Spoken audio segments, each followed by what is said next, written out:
Welcome to బుజ్జి కథలు. అందరూ బాగున్నారా? నేను చాలా బాగున్నాను. మరి ఆలస్యం చేయకుండా ఈ రోజు కథ మొదలు పెట్టేద్దాం. అమ్మయ్యా, సగం దరిద్రం పోయింది. ఈ ఇంట్లో ఇక నేను ఒక్కడే ఏమైనా చెయ్యొచ్చు, ఎక్కడికైనా వెళ్ళొచ్చు, ఎంతైనా తాగొచ్చు, ఎవరితో అయినా తిరగచ్చు. అడిగేందుకు నా పెళ్ళం లేదు. హహహహహ.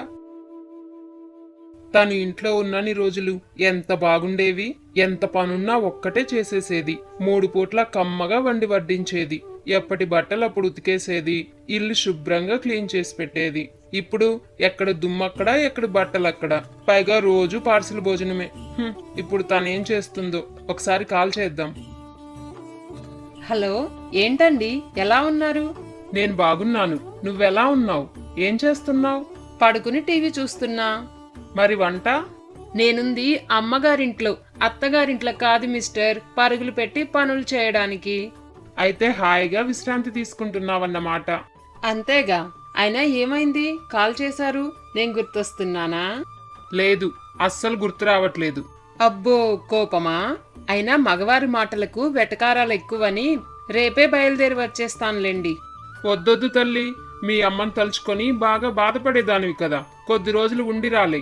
నాకు హోటల్ భోజనం బాగా నచ్చింది. అంటే నా వంట బాలేదా? మేకుల్లాంటి అన్నం, ఉప్పు లేని పప్పు, పుల్లటి చారు, మాడిపోయిన వేపుడు. చీచీ, అదో వంట. అస్సలు బాగుండదు. అయితే నేను పర్మనెంట్ గా ఇక్కడే ఉండిపోతాను. మీరా హోటల్ ఫుడ్ తింటూ అలానే ఉండండి. అబ్బా, ఎంత మంచి ఛాన్స్ కోసమే ఎప్పటి నుండో ఎదురు చూస్తున్నా. అంతేలే, మీకు నా మీద అసలు ప్రేమే లేదు. ఇక్కడే ఉండిపోతానంటే నువ్వు లేకుండా ఎలా బ్రతకాలి అంటావనుకున్నా.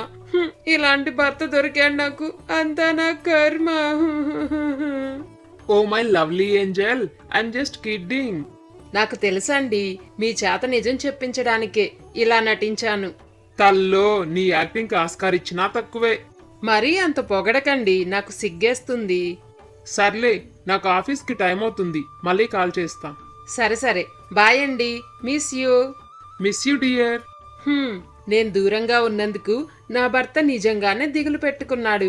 అయితే పెళ్ళాం ఊరెళ్ళినప్పుడు అని సినిమాల్లో చూపించేదంతా అబద్ధం అన్నమాట. చూసారుగా, మరి మీరు ఊరెళ్ళినప్పుడు మీ ఎక్స్పీరియన్స్ ఏంటో కామెంట్ చేయండి. ఈ కథ కనుక మీకు నచ్చినట్లయితే వెంటనే ఈ వీడియోని లైక్ చేయండి. ఇలాంటి మరిన్ని మంచి మంచి కథల కోసం మన బుజ్జి కథలు యూట్యూబ్ ఛానల్ ని సబ్స్క్రైబ్ చేసుకోండి. Thanks for watching.